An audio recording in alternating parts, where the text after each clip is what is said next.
came back home without meeting anyone I knew on the street, and I was carrying this huge package of toilet paper, and it's it's not really a great material to start a small talk on the street.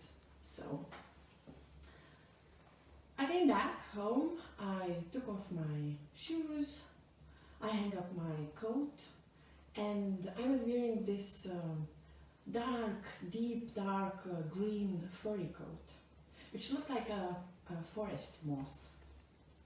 And if I had laid down on a forest ground wearing that coat, nobody would have noticed me.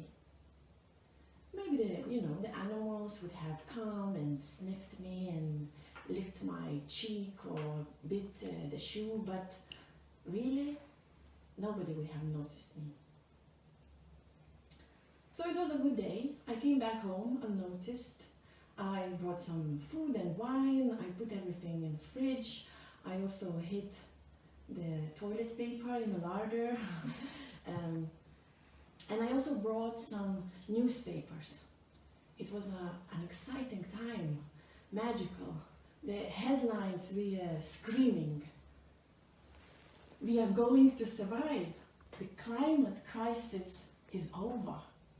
Yes, the ice was getting thicker, the forests were growing. We even managed to recreate some lost species, the jungle recovered, the rivers were clean, there were no chemicals in our food, meat, vegetables. We won. We are going to survive.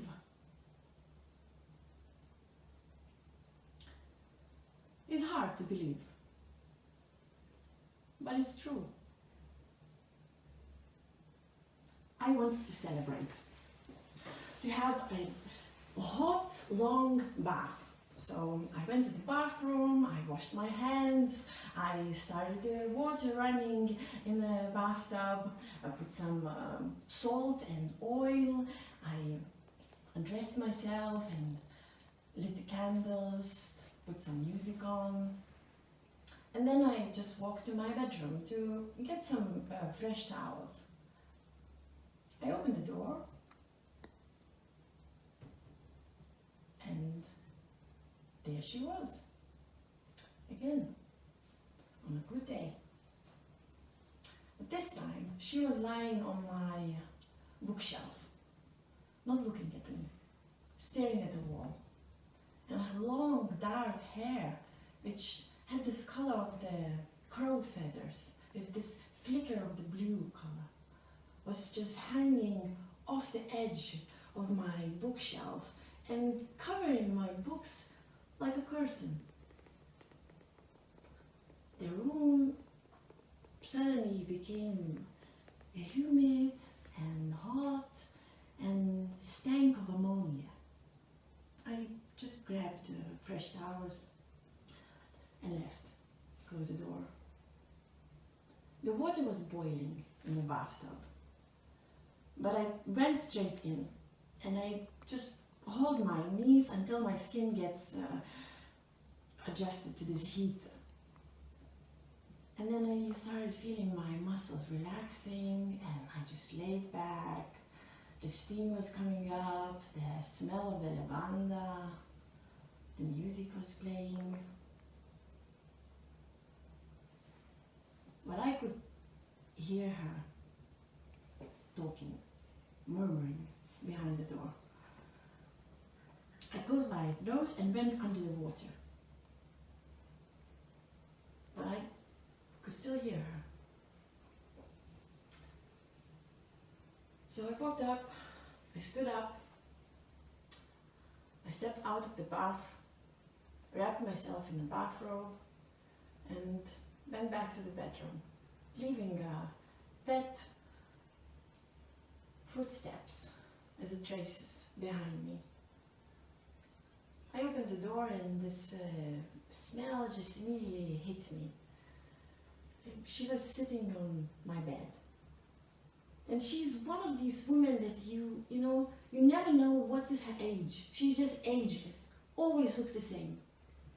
long dark hair, and the look of an Arctic fox, really. It's like, at the same time, she's scared and brave. So I sat next to her and took her hand. Her hair was full of dirt and leaves and sticks. She was lying on the ground of the forest, unnoticed for weeks. I walked her to the bath. I helped her to get in. The water wasn't hot anymore. And then I washed her. I washed her hair, combed it. There was immediately, hair around in the water. And then I rubbed and I scrubbed her back and shoulders and neck and breasts and stomach and hips and knees and hands and fingers and toes. I washed her all. Water turned into this dark, dirty liquid. I didn't want her to stay there. So I stood up, I was on my knees, and with my bare hands, I just lifted her up. And there, I was standing in this bathroom. The water was dripping. I was holding her, and she was holding me.